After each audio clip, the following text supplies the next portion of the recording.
Welcome to the Driven Podcast. My name is Kelly Bohm, and I am very excited about today's guest because it is one of my brothers, Matt Troyer, who is one of the founders of Emergent Construction and is now the sole owner. We get to dig into coming from an entrepreneurial family, and I heard a story today for the first time from him of why he jumped all in with running his own business. And the reason he kind of got forced into that is because he was let go from his job. He was fired. So we dig into that and get to hear his vulnerable story. My brother has some really great insight, has walked through a lot, is married for 19 years to Natalie. The core values they have at Emergent Construction are collaboration, heart, integrity, and awareness. And he dives into that, has a bunch of stories to share with us, and just you'll really get an inside look at an entrepreneurial mind and a construction company owner. So really excited to share this conversation with you today. This episode is being sponsored by Driven Relationships, where business growth starts with genuine human connection. At Driven, we believe loyalty and referrals don't come from transactions, they come from trust. If you are ready to build lasting client relationships and stand out in a noisy digital world, visit us at drivenrelationships.com. Matt, so you're an incredible guy. I've been so proud of you. It's fun. I don't know. I've done a lot of my life with you. We're now 45 and 43. Yep. So we're not spring chickens anymore. It's fun to be in this middle-aged spot together and really cool to have another sibling who's an entrepreneur. So I would love for you to tell us a little bit how you started Emergent. Yeah. How did that all come about? Well, so out of school, I worked for a production home builder, so I got into construction right out of school, and I guess 2 years into that job, a friend and I decided to just start doing some real estate on the part time. So we started buying some houses as investment properties, hoping to flip the houses, that kind of stuff. Hmm. The market, I mean, 2007, 2008 was like the worst time for housing and construction, so a perfect time to start a business in the industry, and so we really got into that, and we were doing full-time jobs while we were doing other things. So, but I was really working full-time then at that point at a commercial drywall company, and I was managing a bunch of commercial framing and drywall, and we had been doing some investment properties on the side, and my partner and I were doing stuff weekends and evenings and everything. And I was one day my boss came in and was in front of everybody, kind of giving a speech of like, "Hey, there's no more side work, like no more like." Doing extra work outside of things because there's too much conflict for people with customers that hire drywallers to do work for them on the side and stuff. Um, I had a little bit of a knot in my stomach, and I went and approached him afterwards, and I was like, "Hey, I wanted to let you know that my company on some real estate projects we've been doing drywall work for a company that I'm a partner in over the last few months or whatever, and like everything was by the book, like margins were good, like pricing was fair, like nothing shady at all." And he's like, "No, that wasn't for you. Like, that was just kind of for everybody, like just a broad statement for everybody. But I appreciate you telling me that." And go home. Next day, I come into work, and he comes in my office, shuts the door, and he's like, "Matt, I got to let you go. Like, it's just not going to work. Like, there's a conflict." And I was like ridiculous. Like, I got myself fired. Because I For came being clean on it. honest. But yeah, for being honest and telling that we were doing work for projects that I was a partner in, doing some real estate stuff. So that was a punch in the gut. So I mean, honestly, Matt, I don't even know that I remember. I don't know if you've ever told me that. no, it's not really I mean, it's not something you kind of brag about. And I was probably bitter, for a while, and like, obviously not proud of that moment, but it's like it wasn't. I felt fine about not being shady about anything I did, and everything was Yeah. above the table and stuff. And I think going home, and we had our first kid, Lincoln was born, and Natalie was pregnant with our second, and it's like, well, I guess I guess I lost my job. Like, what do I do tomorrow? Like, luckily we had Emergent off the ground for a couple years at that point, actually 5 years at that point. And it was kind of we were doing some projects, we were doing stuff, and it was just busy and working a lot of hours, nights and weekends and stuff. And it really was, looking back now, it's like the launching point of like, it makes me question whether I would have even done that or not ever. Like, would I have ever quit to do this? And I think that was really the moment of like, we went from doing like 150,000 or a couple $100,000 a year to immediately the first year doing over $1 million in revenue, and just like immediately it takes off. And it was just like because I put my full effort to it, and like it was no more Mm. distractions in that world. But it was still, still terrifying. So Oh my gosh. Yes. And it's not yeah, like you were the main provider for the family. Natalie wasn't yeah, doing anything part-time at no, that point, was she? she was Or she, working, well, she might have been working at a hair salon a little bit, but at that okay. point she had a kid. So no, I think at that point she was home with the kids. So it was, and we were Oh, trying, she might have been working a little bit part-time just to make the ends meet, but we were like, it was me that was, bringing in the bread. So yeah, oh, that freaks me out. That's so wild. Well, yeah, I'm glad you had some things going. I do think you have to, like, what you focus on is what starts to flourish. yeah, And if you are divided, even in your own business, if you start chasing things to like make some money, um, hmm, and I think a lot of people do that, especially when in a market that's driven by real estate. Yours is driven by yeah, real estate. Mine is too. A lot of my clients are construction real estate loan officers. hmm, It's very driven by what's going on in that market. So yeah, I think it's easy to start chasing other things rather than focusing on like this is what I do and this is what I do really well. And yeah, I'm not going to look to the right or the left. I'm going to stay yeah, focused. So yeah. how many Oh yeah, one of my employees did you have when you well, at that point we had none. We were just kind of subcontracting work out, and okay. I'd been at that company for, I guess, 5 years, well, 3 or 4 years probably at least, and I don't know, a couple weeks later, like Alfredo shows up on my door, and Mhm. I mean, he had been with that company for 15 years at that point, and he just showed up at my door one day, and he's like, "Matt, I quit. I'm coming to work for you." And I was like, I And was like, "Oh." he worked at the drywall company with you. Yeah, he worked at the drywall company with me for, I managed him for like 3 or 4 years and like got to know him really Okay. well, and like just an amazing family, and like and same kind of story of like he shows up and I was like, well, I wasn't planning on employees. I don't even know what I'm doing to pay myself right now. And like, but here Right. we are, we're gonna figure it out. And like he was the guy that just believed in me too. And it was just like, I mean, that was in 2012 also. And like now it's 2025 and he's been with me 13 years, and like, and he's my guy. Like we've been through so much together. So it's been, I mean, he would show up and him and I would hop in a white work van and we'd go work all day, and then I'd go home Mhm. and work at night on the business side of things, and just like, I was hands on. I grew up with a tool belt on, so it was Mhm. easy for me to feel like I had a fallback plan of like, if all else fails, I can build with my hands and I can do some of the Right. work. But I think that was the launching point at some point there a year or two later of like, I need to put the tools down, or actually it was even years later before I fully put the tools down, and like, and really shifted the focus on like running the business and leading the people, and not like, even though I love to build with my hands, like that was just at some Right. point I had to let it go. So Yeah. Well, let's yeah, go back to like you working with your hands as a kid. And then then I want to get into like hearing about how you run a business and just yeah. all the transitions and being a partner, then running it solo. So how did it all start?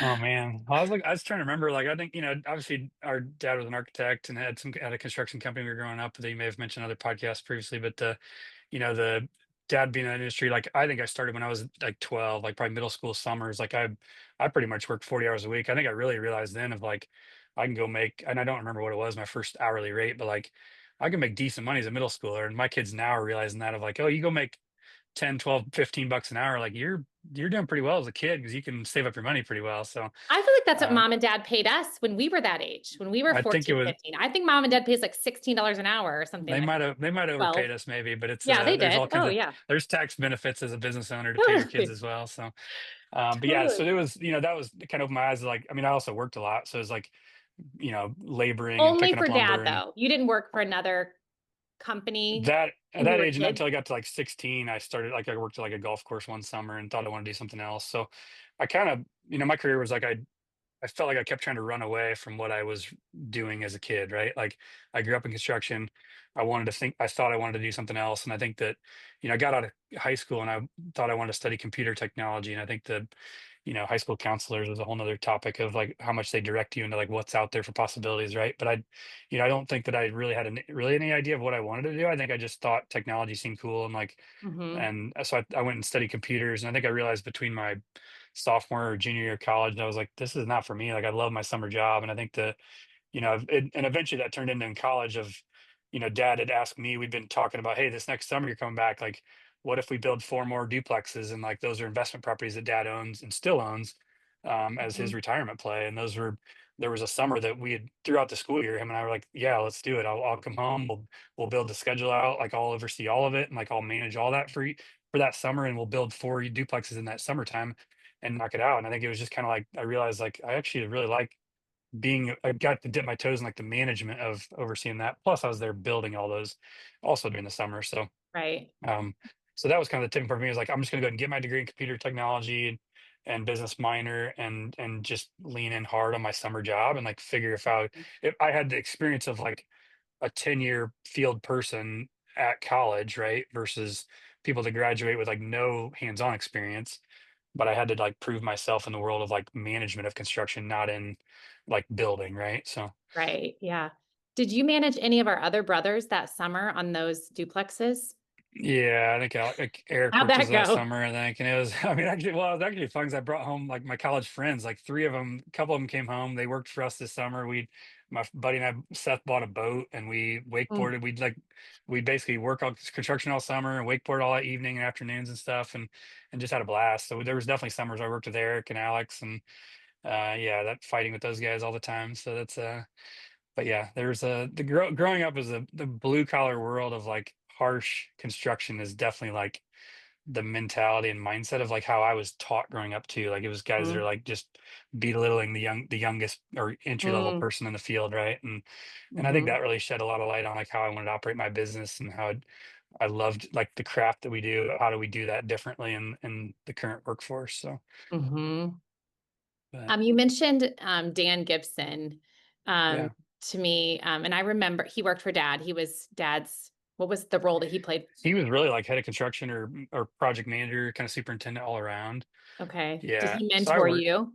Yeah, he mentored me a lot, and I think I mean there was a lot of days that he'd pick me up at home, and I or some dad or mom might drop me off before I could drive, and then I'd get in the truck with him, and I'd spend a lot of time with him, and I just learned how to frame. I learned how to do trim carpentry, like learned how to do everything with him, and just to I don't know, I'm grateful for that guy because I think there's you see how your kids respond to you as a teacher, not near as well as Yeah. like someone else teaching you, right? So I think that dad and I had a lot of interactions around like I would go home and tell him what Dan and I did for the day, and then it's like here, hey, maybe dad, here's what I would have done. And dad and I built a lot of stuff too, because dad put his tool belt on with us too. But I spent a lot of time with Dan, and I cut my teeth with him on like learning the ropes of construction, and Mhm. pretty grateful to him for all the technical knowledge that I've learned over the years. So So do you think it's good for your kids to work for you?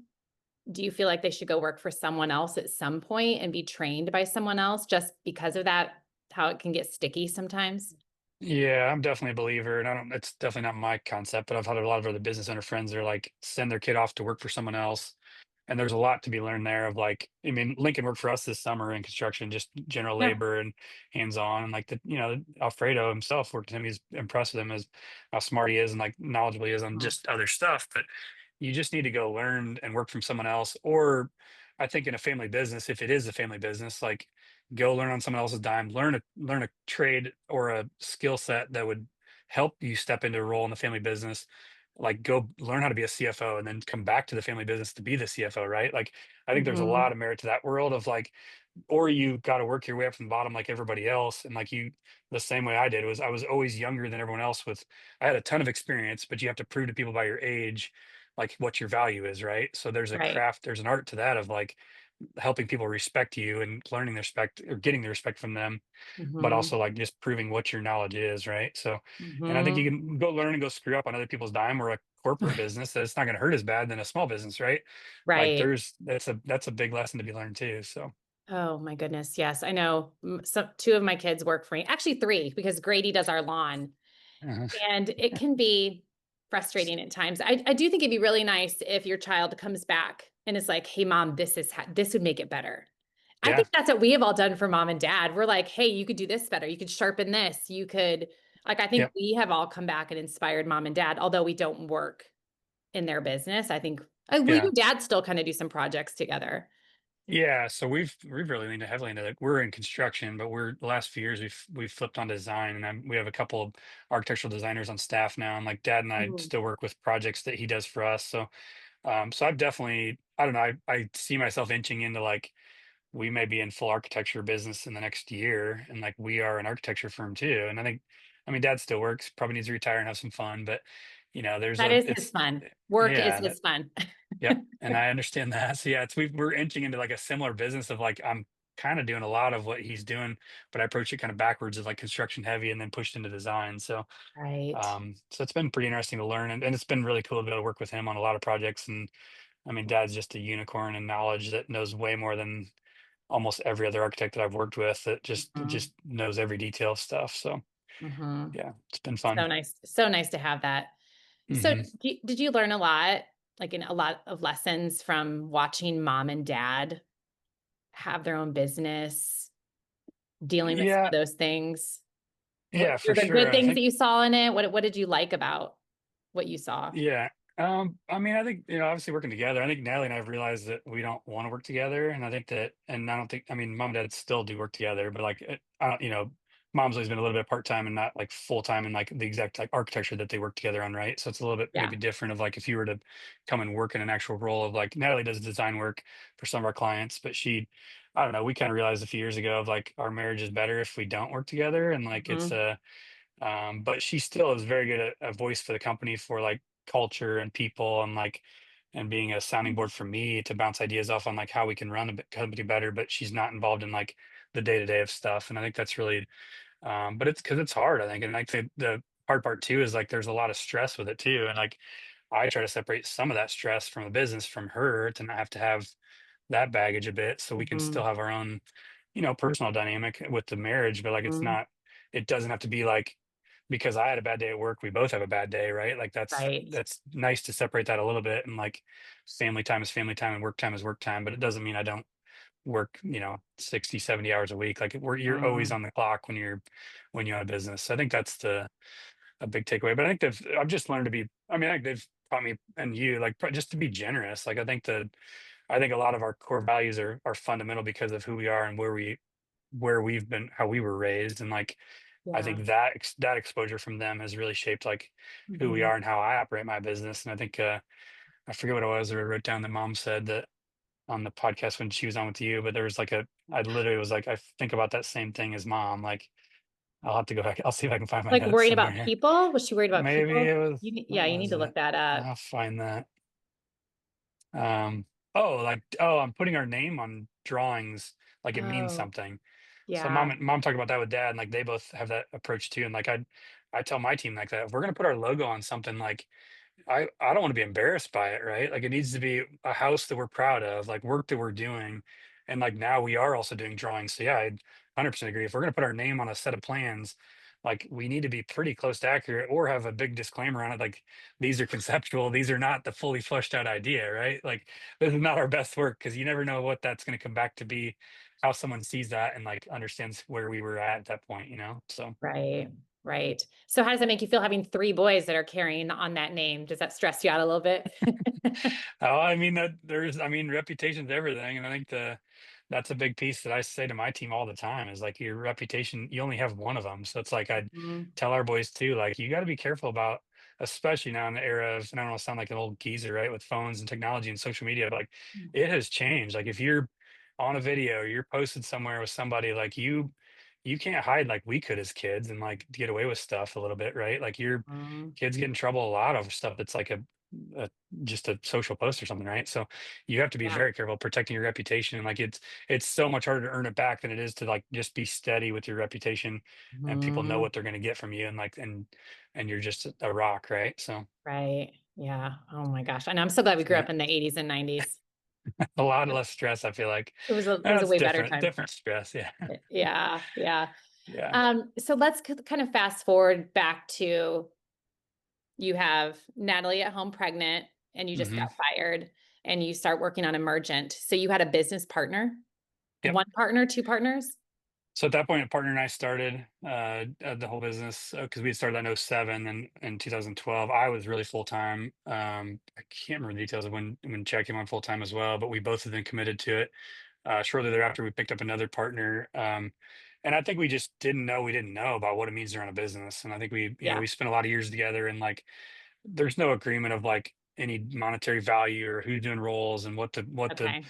how is what is fair, what is how do people pull their weight and like earn their keep and stuff. And I think we learned a lot over the years of I don't know, I guess 5 or 6 years together with the two partners and different, different time frames. But um, I think it just really, and I don't talk about this a lot either yet, either of like how that all went. And it's awkward because I like both of those guys a lot. Like they're, we're not super close anymore, but it's just a different Mhm. time and place. And like my priorities and my focus for what we do, where the business was moving, and like what I want to spend my time doing, what they want to spend their time doing. I think we're both doing things that we all like and enjoy. And I'm hopeful that they both have figured out like it's better the way we've settled this out, and it's okay to Yeah. have conversations around roles and expectations and like clarity. And I think I think looking back, if I did it again, it may still be a partner, but it'd be a whole lot different of how we would probably set it up. But you just don't know what you don't know at that age, right? I was Mhm. 24. Like we had no idea we were doing 24, but let's go start a business. What does that even mean? Like, Well, and so, you studied computers and and bus business minor. Yeah. So business a little bit minor. of business stuff, but like, nobody tells you how to run a Yeah, I don't business. think they Like, talk about partnerships. I feel like there needs no. that needs to be a major conversation to be Yep. had in every family and in every business and every school. Like, how do you Yeah. structure that? I think programs now and like entrepreneurship programs that they have and that kind of stuff is helpful, but I still don't think it probably gets in the nuances of like how do you want to structure your business and in that kind of detail. Right. But it's a Right. lot, and it's a lot and I've just learned it over the last, I guess, what, 18 years now, like, and I'm still learning stuff about. I mean, my lawyer on Thursday for drinks about restructuring our organization a little bit, like from the legal entities to like make it better and like Yeah, empower people and stuff. Like it's complicated. So it is yeah. complicated. How long did it like who initiated the conversation of like I want to go a different direction? And was it a Uh buyout? Was it kind of like splitting clients? How did you guys yeah. make it all I'd work? say it was mostly me being the driver. And I think that I don't know. I think I was probably the driver of like leading the company from the employee's perspective, and like everyone saw me as like the leader of the Mhm. company. And it's hard when you have partners of like COO, CEO, like who's doing what, right? Like we just Right. really didn't flush a lot of that out. And what it did was I think it brought gray area to the employees. Like they don't know who to report to. They don't know who's in charge. They don't know who their boss is or what everyone's supposed Mhm. to do, right? So it was Mhm. definitely an awkward conversation. Like we avoided it for probably too long, and like it really was it was really kind of came around to COVID, and we're like, and times were tough. Like we were at a crossroads of like deciding what to do with the business, kind of as from a market perspective, anyway. And it was Right. just a good time to like let's just talk about it and say like, are we both heading in a direction that makes sense for both of us?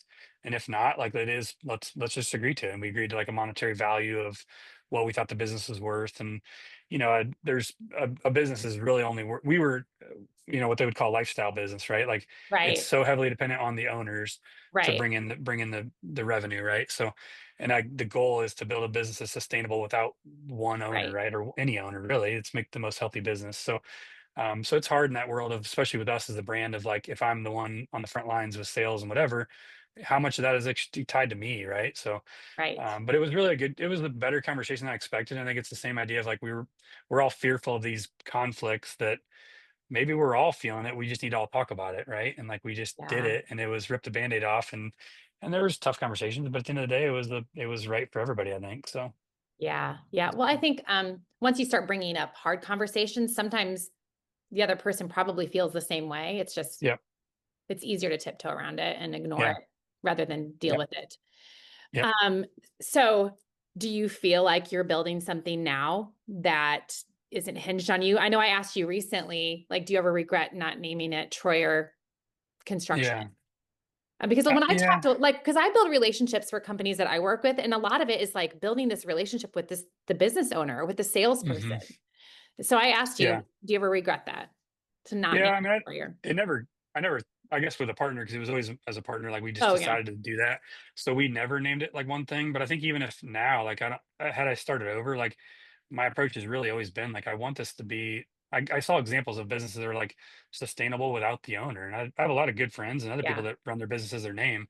Nothing wrong with that. But like, what do you do when you sell? Like you're going to be, if you do want to retire, you do want to do something different. Like it's a much more complicated thing. And I think that's not on the immediate horizon, but I think it for me, it feels like it's like not to feel like I'm overly selfless, but like I'm trying to build something that's selfless of me. That's like, yeah, we're leveraging my talents because that's the whole point of this, right? Like, right, but I now like my goal now is to hire even more talented people than at every position yeah, that I could ever do. And I think we're almost 20 people now, and it's like I have some very talented people that I'm like, if they left me, I'd be totally screwed. right? But Yeah. it's like it means that they're excited about what we're building, and it's not like just hanging their name on Matt's name, right? So it's a Right. so there's some beauty in that, I think, of just building something that feels a little more like self-sustaining and like it'll outlast me, hopefully, right? So Right. and that'd Right. be the goal. So Oh, yeah. Are your kids showing interest? I know Lincoln worked for you, and even my son Grady worked for you for like a day. yeah, yeah, yeah. Do you see that the boys are kind of interested? They've briefly mentioned stuff, and I think that, our approach is like it's still too. I guess they're They're 16 so and 12. Like, I it started goes working in the quick field when though. I was Griffin's age, yeah. Like, but it's, I think there's conversations that will be had in the near future here, a bit of like, what are we doing and Yeah. what would make sense. But I don't want to force any of them into my business. Yeah. Like, I think and it's also not a golden ticket. I think to come in here and Yeah. run the business, like I want them to go do their own thing and ideally learn something else that could be complementary. And I think what I've learned the most about it is I feel like now with what I know, I could go lead any business most likely. It doesn't Mhm. matter what we are doing. Like I'm Mm. fortunate and unfortunate that I can easily be pulled back into our work because I know our work, Right. right? But it's sometimes that can be a hindrance to like me leading people instead of me doing the work, right? Oh, So yeah. I wanna encourage them to like just go see what's out there and what else they want to do first. And like if there really is discussions around it. But it's nice to have you have a good summer job if you want it and Oh, yeah. but you're gonna get your hands dirty. So Yes, I love that. I love that. yeah. So what are some of the moments where you've been like, "Oh, I don't know if I have the money to hire this person, but I need to." Or Yeah. have there been those times where you're like, I need this?" And like, Yeah. do you always have the wiggle room for those employees, or do you kind of step out in faith on No, that? Like, hope never. Yeah. okay. I think early on, I think that's one of the hardest lessons to learn as a business Yeah. owner is like, and even if you think about when you talk about hiring a consultant, like when you're young, when you're a small business and you're doing Mm, whatever, a couple $100,000 a year, and you're like, hey, I need to hire this consultant for $5,000 or $10,000. Like those hurt. Like yeah. those are big ticket items, right? And then you think Mhm. about bringing somebody on for 20 bucks an hour, like 50 grand a Right. year, 75 grand a year, like that's a terrifying number, right? And Right. I think the biggest thing to overcome as a owner is, the people I've hired, the right people. Like if I look back after that person's on board and like, how did we ever do this business without that person? Right. And like the Right. right people will add value to the business and it will become exponential of their growth in the company. But Mhm. you kind of got to reverse engineer that of like, if you know your margins are say 10% and you need to hire somebody for $100,000, they need to they need to bring in that money to offset that. Like we need to do this much more Right. revenue to back into that number, right? So, but I think Right. every decision point for every new hire is always the thing that has gotten more and more comfortable for us. Of like, we know we need this, let's just do it. Yep. And like money's always tight in a business, really. I mean, we're in a fairly low margin world of like, there's never just like tons of cash sitting around. Like, yeah, let's do this and build it. Like, you know what I mean? Like, it's every decision just becomes more complex, I think. So, Right. but So when I was in town this summer, you gave us a tour of your new location. Tell us a little bit about what you have going on and what you're excited about. yeah. So we used to be in a building so we started in the building that I'm in, actually, honestly, probably in about the same location. So it's in Okay. what was Developer Town. It's a tech company in Meridian Kessler, and the houses, there's like tiny houses on wheels that are like cubicles. I'm sitting Mhm. in one now, but that was where I started the business out of the house in like 2013, I think it was. I was like, I need an office. I got to get out of the house. Moved Yeah. over here. Kind of just kept growing, and I bought the house across the street for our office. We bought another building down the road that's now our cabinet shop. We've outgrown that now, so we've now moved our company back to this building where I was. So it's like Okay. a full homecoming circle of like where we Yeah. are, and so we've really leaned in heavily to our cabinet shop need to expand. So we needed more space down there, so we kicked the office out, moved up here, and we're just creating a cooler office environment. That we're also Mhm. creating a hub here for more entrepreneurship and like a coffee shop and a bouldering gym and some other amenities in our building here. And we Mhm. want it to be a hub for as a small business. It's pretty lonely in your own office of like Mhm. if you have 4 or 5 or 10 employees, you got to go look at an office building that's like your suite and it's just boring and vanilla and like right like in here it's a bunch of we have like probably 40 or 50 companies that work out of here, and it gives you a chance to have a more exciting environment because you're in a group that's more of a community environment with a bunch of small businesses. So it Mhm. just makes people more excited to be around more people and feel like your business is a part of Yeah. something bigger, right? So Yeah. so it's been a pretty cool hub here that we're excited about. So a lot of construction coming up here as well. So I love that. I work out of my home, so it's real quiet. yeah. That'd be nice to just to be around other people. So you're part of, is it EYS or EO, which EO. entrepreneurs organization. Yeah, it Okay. actually our Okay. Tell chapter us about just that. Like, closed. It actually just closed in oh, it Indianapolis did. because it was too small. Yeah, so Okay. but it's an entrepreneur group, and I think it just gives you a connection to like other people that are going through the same things as you, right? That run a business Mhm. that's $1 million plus in revenue, and like Okay. really gives you a chance to find a community of people that share and add value, similar to YPO that a lot of people probably are familiar with too. Okay. It's Okay. a sister company to that, so they're very similar structure to that. So Okay. Was there a moment where like things started to take off for you and like was you were like, okay, I think we've made it. I know you got through the whole buying the business out. I mean, maybe yeah, we're not there, but I yeah, would think like was there a turning point of like I think we figured this out and we yeah. have a good rhythm. I think there's definitely been a few inflection points, I think, in the business of like back in 17 and 18, I guess we were mostly involved in like a bunch of investor type work. And it was actually a huge moment for us. We woke up one day and we're like, this one company that helped us grow tremendously was Okay. like 90% of our revenue. And we were like, that's terrifying.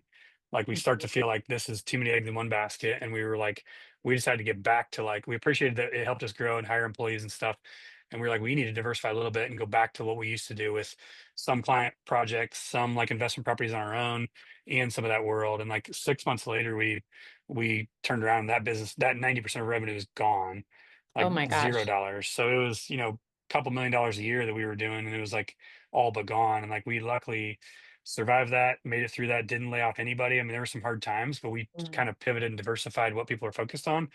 And Mhm. that was a huge inflection point. And I think I mean, really, I don't know. I'd say in the last, I don't really know. There's next to the point of like, I feel like with business, it's like you hit these plateaus and you're like, we're jamming, Mhm. we're on the brink of like another big pivot point and another big growth inflection. But yeah, like currently, like I feel very stable with like the team we have and like plenty of leads coming in. It's like, and now it's just like, can we refine the process and make it less, Mhm. smoother so it's just easier to do more volume, right? So Right. but Right. we have a very strong reputation. And like a lot of that comes down to like, we've protected the brand over all these years. And if we're going Mhm. to put our sign out front somewhere, like people know, like it's all referrals now. Like it's very little outbound marketing. It's just like the leads are starting to come in, and like the reputation precedes itself of like, Mhm. they trust us and we're going to do it. Right. So, Mhm. Mhm. yeah. And do you hire friends and family? Yeah, definitely have, Yeah. and yeah, it's been good. So we have a couple people that have came to us. I mean, we had a lot of people that came to us. I think we were talking about we took a lot of our women to a women's only event, like a women in construction event last week or 2 weeks ago, and it was, I don't know. Natalie was sitting at the table and she's like, everybody we've hired is like not even really in the industry. Like we've converted people from like, you're really good at this and we see this Yeah. in you, like come do this for our business, right? And I think it's Right. and because that idea of like I mentioned earlier, like I was brought up in like a very rough, like, you yell and scream in construction, like you belittle people, Mm. right? And like we have like always been intentional, like our company's gonna be different. Like we're gonna focus on our people, our values, and like the softer Mhm. skills of like leading a team. And like how do we Yeah. bring that environment to like create a cool culture, right? And like it's so important. But Mhm. we've definitely brought people out of completely out of different stuff. And there's some people that are very specific construction, but like a lot of people were in very different roles and they're like, hey, do you want to come do design for us or like, Right. whatever. Like and those have been the best people because they're more excited about the team and operations and we can teach some of those skills. But there are Oh, some roles yeah. that require technical skills that you just have to have, right? So Yeah. It's nice to do work with people you enjoy hanging out with because yeah. of being slight workaholics and spending all your time Yep. working. It's fun to work with the people you like to that are fun and you enjoy being around. So you guys do Yeah. events together. You do a lot of things. You take your team like to do cool things. What else do you Yeah. do? Do you have a weekly team meeting? Do you have core values? Like what's kind of Yeah. you're pretty strategic in how you do things. Like what's your secret? Yeah. I think probably like, I don't know, 7 or 8 years ago, we like really leaned into like, we need to get core values figured out. And honestly, actually, John Bohm was the one that we did a session with him. I think he's the one we set our core values on it, Oh like yeah. CHIA is collaboration, heart, integrity, and awareness. And that was back when it was a totally different business model with partners a little bit, but it was like looking back, like those core values are still my core values, right? And I think that Mm, when you're starting a business, like the leadership starts the core values, and then you build a mm, team around people that fit those. And I think that those have been over the last like 7 years, we've really leaned into that of like they're all over posters on our office and like mhm, kind of that softer side of business that feels cheesy, right? A little bit of like especially in construction, like we're softening up the business a little bit to be like, this stuff matters, right? And I think it's really Mhm. transformed. It's the lens that we make all decisions through when we hire people, Mhm. Mhm. And fire when we people. hire we hire a client. We're like, do we want to work with you? Like, Right. are you going to work well with us? Like that's it's Mhm. we have the privilege now of like being a little bit choosy of like, do you fit the mold with us? And it's not worth it for my team to take on a client that can be a drag, right? So it's we don't Oh, want that to yeah. bring down core value. So one person that doesn't fit that criteria is really a problem. It can ruin things. So, Oh, but we follow a lot of the EOS model of like annuals, 3-year picture, 1-year picture, quarterly strategy sessions, rocks, and boil that down to like a weekly leadership and weekly L10 time format meeting, and then scorecards so you can make sure that you're moving towards that full goal of what you established for what your 3-year goal is. So there's a lot to unpack with that, but it really gives us rhythms of like how the team interacts on a weekly basis that moves the needle for the annual picture. You know what I mean? So mhm. Mhm. What's the next role that you need to hire? Do you have that picked out?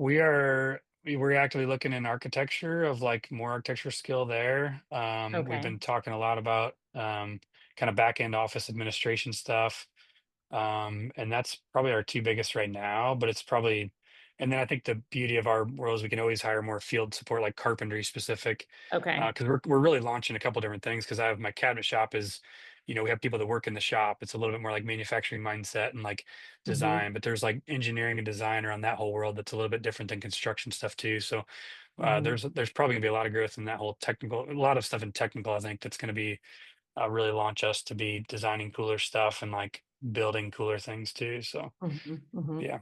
What's your favorite thing in the day-to-day that you do? Like, what's your absolute favorite thing throughout the week? Uh, I asked my team on our we do a daily huddle with our team too. So Mm. that's I mean that's a fun thing. But like I brought the question up of like how do you find creativity in your job for Mm. everyone had to answer that, right? And I think it for me it probably comes down to like when I'm in a room with a new client or at their home or over plans, Mhm. and it's like myself, one of our architectural designers, our interior designers, like that whole team, and like we're just kind of spitballing ideas off stuff and like Mm. I don't know, like our team is just awesome at that of like just the room just comes alive with ideas and stuff. And it's like really fun to like Mhm. to know that we can see the picture of what before the client does and like, hey, what if we do this? And like obviously sometimes it's pretty crazy transformation of like, let's just blow all this out and do this, right? Like I think we've done enough now where it's like it just we can just see that walking into it. And now it's how do we sell the client on that kind of the end goal that we see to let them get a taste of that vision. So Right. that's really the fun part for me. Like I think people miss creativity in their role, whatever it is. And I think there's creativity in any role, whether it's spreadsheets Oh, or yeah. whatever. Like it's just finding that part that does make you come alive. So that's Yeah. probably the really fun part. I think we're built to create and Yeah. work and give Yep. back and make it better. Yeah. Um, Yeah. I did wanna know, like, so Natalie went to high school with us, your wife. Yep.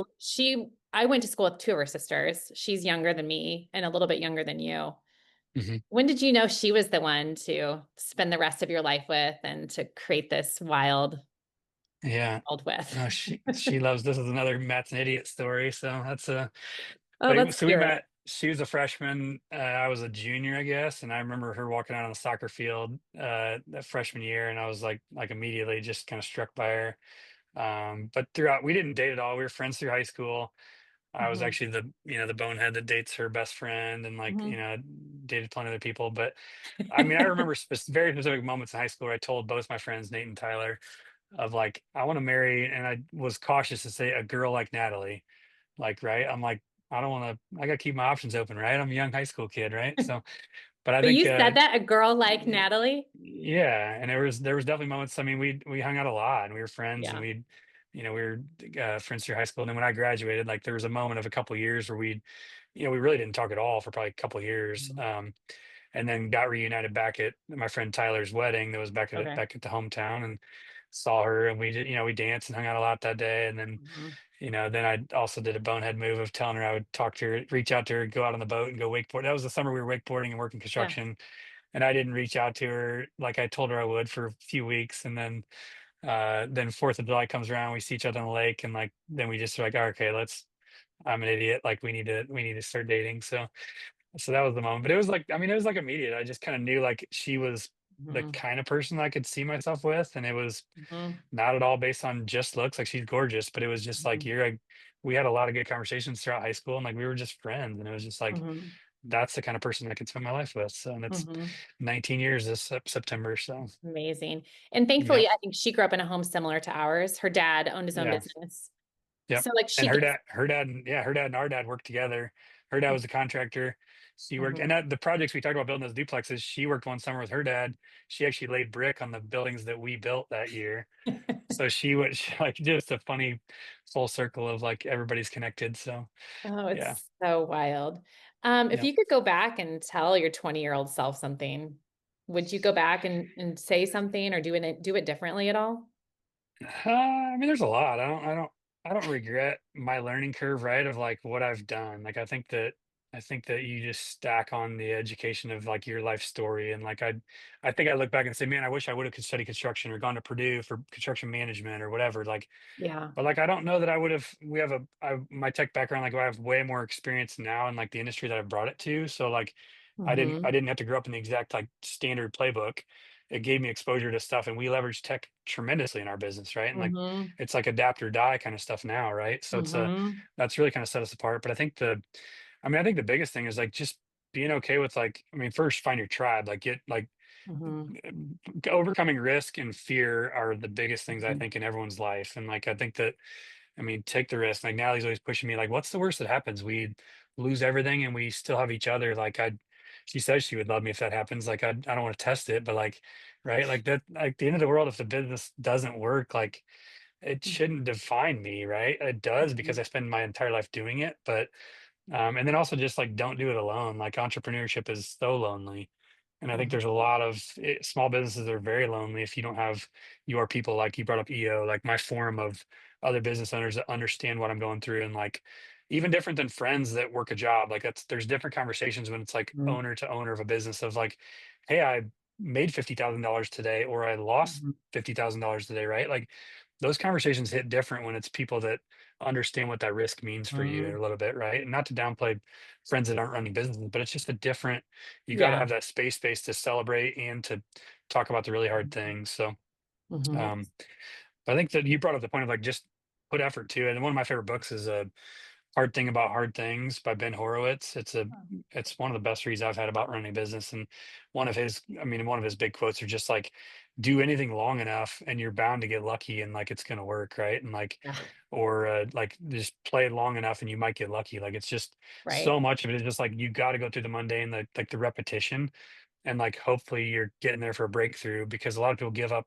right before that breakthrough, and it's like it's so easy to do, right? So just grinding is what makes a lot of people successful, you know? Mhm. So Mhm. Do you feel like your brain is wired differently than a lot of people's? I think so. To be 'Cause able I to think handle that? yeah, for sure. I think because there's and, like uh, the world wouldn't operate if we didn't have people that like want to go work at a factory or like clock in and clock out, right? Like the world needs that kind of people. And like I think seeing this from mom and dad, like I was never wired to do that. Like I was never wired to just like go make a widget and like make 150 pieces a day and then go home, right? Like I Right. just feel like there's a deeper like calling, whether it's like helping Mhm. grow people or being a part of something bigger. Mhm. And kind of being a part of that creativity, like for me, that wasn't going to scratch that itch to just Mhm. be with somebody. And I think my fear was overcoming. It took my boss firing me to like to say like, Matt, you actually can do this. And that was whether that was him doing it or not. Like I literally a year later, I saw him and it was funny because it was awkward. But I was like on a bus trip to the Kentucky Derby, and we're on there from our bankers that I was like an equal to him. Like, dude, I run Mhm. a business and we both got invited to the same thing in the Kentucky Derby. Like that only took me a year. Like that's pretty sweet. So like it's Something to be proud of. yeah, so it's just like I was but he unlocked that fear in me to the overcoming of that fear that I may never have done, and Alfredo unlocked a fear in me of, like, hiring my first employee, like, how long would it have taken to hire that first person? Like, I woulda just coulda sat on that forever, you know, like, so I'm I forever love grateful to it. those people that unlocked He, it. like, forced you. He forced you to He hire him. did. Yeah. That is Forever scary grateful. when you're taking care of another person's family. Like, this Yeah. isn't just about you anymore. Like, you're not only providing for you and your family, but Mhm. now you have 20 other people that you're providing Yeah, for them and their families. Like, it's a lot to carry as a business owner, but I it think that is. it's so rewarding. Yep, It and feels really good. we host, like, a breakfast with our subcontractors and stuff, so I think that's when you mentioned, like, favorite things about what I do now, like, when I step back and, like, I look at there's Mhm. 20 employees, there's 100 family members in those 20 employees, there's there's 200 subcontractors we work with that we're not all their business, but we're a big chunk of it. And then there's all Yeah. their families. Like there's like the reach of what our company gets to do for the community and our people that are around us. Like it's thousands of people because of me getting fired and starting some idea, right? Like Right. that is crazy, but also very fun. But it can be that can lock you in fear, right? Of like I'm now everyone's looking to me for like, what are we doing, Matt? Like, Matt, what's next? yeah, like can we keep this going, right? Is this all a scam? Like, you know what I mean? Like No. it's good to have that pressure. So It's what separates the men from the boys, I think, is can you handle the pressure? And yeah. you know what? I just think people are so scared to lead, Matt. Like Hmm. like what mom said when I talked to her in the podcast, just do it. Just step Yeah. up and do it. You're going to figure it out. You're Yep. going to come up with a solution. Yeah. Try something so big. What is that? Attempt something so big that unless God intervenes, it'll fail. Yeah. So I think Yeah. that's yeah. Starting that in high Like school is a just, big thing. yeah, I think you've been doing big things your whole life since you were a Hmm. kid. I'm super proud of you. It's been awesome to watch, and Hmm. I really admire you for what you're building, and you do it with what I see is ease and with a cool factor. You're doing a Yeah. really great thing, and I think people are attracted to light, and I think you are that. You are a shining light and just a really fun guy, and I'm really proud of you. Well, thank you. I think Yeah. there's a lot of yeah. I'm currently need to I'm going to get into some therapy because I think everyone needs it. But I think there's a lot of that of like it's easy to you have to always have the front of like things are okay, but you need to have your people to back you up to be like, how can I show my weakness to people that doesn't come across and affect the whole thing, right? So, Yeah. and then where am I still truly scared or like what am I afraid of, right? So Yeah. there's a balancing act there. I think of like of a front versus like what I'm really feeling and like it's when it's okay to kind of break down for those kind of areas, right? So Well, I think you're very uh, vulnerable in person yeah, and in social media. I think you practice what you preach. I think you're very vulnerable. I think you're very open. I think you don't try to come across as perfect. And like we were yeah, talking about a while ago, like nobody wants to hear from the perfect person. Like people want to no, hear like what have you overcome?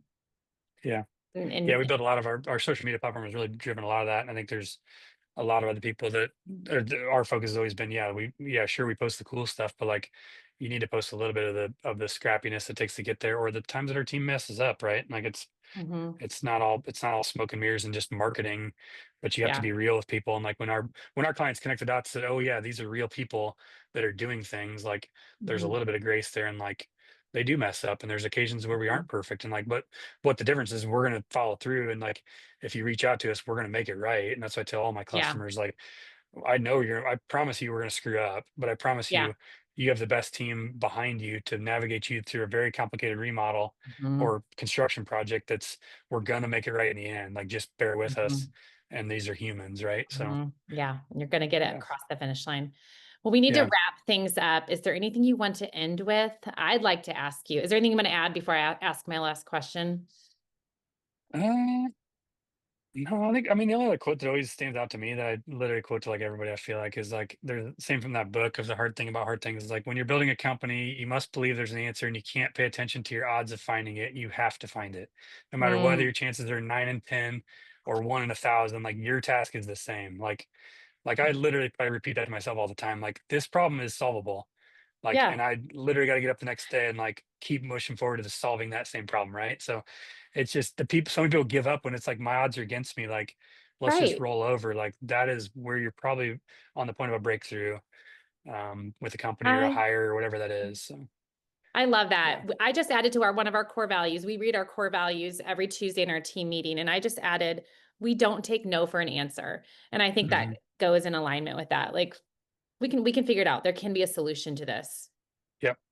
I think that's Totally. something that the Troyers have in common. Yeah. Okay, and We've tried who's to been make in the yeah, we've oh, tried go to make ahead. our core values come to life because they were collaboration, heart, and integrity and awareness. And like we're trying to put those a little more wordsmith. And now it's collaboration is our superpower. Like we hustle and grind, like we keep our word, like we look up and Mhm. around. So like awareness, making that come to life for people of like we look up and around, like we're stepping Mm, back, looking at the big picture of like I'm sweeping these floors or I'm putting this trim board in. Like, what am I doing? Like, step back and think about the next person after you and like, and how mhm. you leave it. Right. Those are kind of and just because core values can be just kind of stagnant of like a word, but like really making them come to Right. life for the people of like, how do we actually represent that in our day to day stuff? So, I love Mm. that. It's kind of like see a need, fill a need. I love that. Just like picking your head up and looking around and being aware, like Hmm. how can I be Yeah. helpful to the next person or what needs to be fixed? Like Yep. just Or really you're part, seeing. what you're doing is important. You're part of a bigger picture. Yeah. Like you can seem like your little task is like small, but like if everyone just step back and it's like, Mhm. look at this beautiful thing we did in the end. That's why that's Mhm. why I love construction. Like I could step back and like we literally built this thing from the ground up and like it did not exist Mhm. before us. Like that's the Yeah. fun part about our job. Like, or we radically transform this space, like before and afters, right? Like Mhm. letting our team celebrate those things when they're the one just is painting or doing these tasks. Like just step back and look at what you just did. You know what I mean? You're part of something bigger. So yeah, That's amazing. Thank you, Matt. Thank you for changing the fun. world one person One at a life at time. a time. Yep. Yeah. Who's been the biggest influence in your life? Let's just wrap it up with that. What person do you think has had the biggest impact? Maybe it's not. Yeah. There's probably a lot of people who have come and gone, but who do you think? Yeah, there's a lot. I mean, I don't want to downplay at all what dad's done in my life because I mean, he's really put me in the space that I'm in. I think I kind of tried to run away a little bit from it. And like, that's just really fun to be able to still work together on projects and bounce ideas off him of Mhm. what he did. And then hopefully we can transform that. So I mean, for sure, dad's like probably the top, as far as impact in my day to day of who I am and what I do. So, Mhm. but then there's just a other core group of friends that I have that are like fellow entrepreneurs that like, my Mhm. guys that I would just text and like it's just a safe space, right? Like Mhm. I can tell them the stupidest thing I did today and I can tell them the biggest win I had in my life, right? And like it's just fun to be able to have that group and like Mhm. so there's a handful of people in that group that I would, wouldn't trade for the world. So Mhm. and my sister Kelly. Of course, duh. Well, listeners out there, of course, I'm his favorite sister, but Matt has been asked to be in like 10 people. Been the best man in like 10 weddings, right? How many? I think I've been in 13 weddings and I was probably the best man in like 6 or 8 or I don't know, it's a lot. So yeah. You definitely listen and see people and love people where they're at. And Yeah. clearly, I mean, it's clear to everyone that like you've made an impact on a lot of people's lives. So I wish you all the best as you head into Thank you. just the next chapter for Emergent. I'm so excited. Um, and I Yeah. hope that you'll hire my kids over the next couple of summers and whip them into Yeah. shape. They can come work in the summers whenever they want. So, yep. Grady did a great job. He laid down floor protection for us. Oh, That he was a loved great it. He job. loved So, making some money. All right, how can people get a hold of you? How can they find you?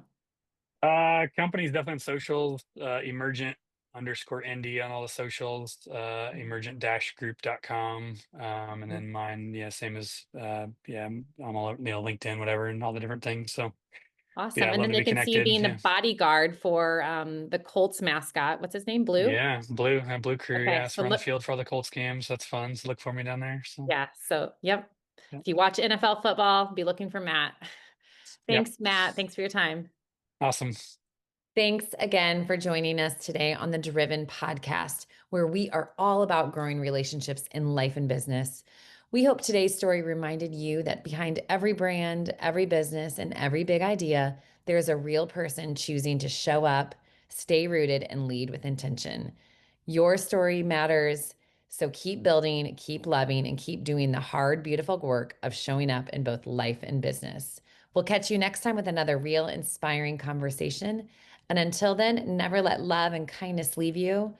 Always be a fountain, not a drain. And don't ever forget that you are the best.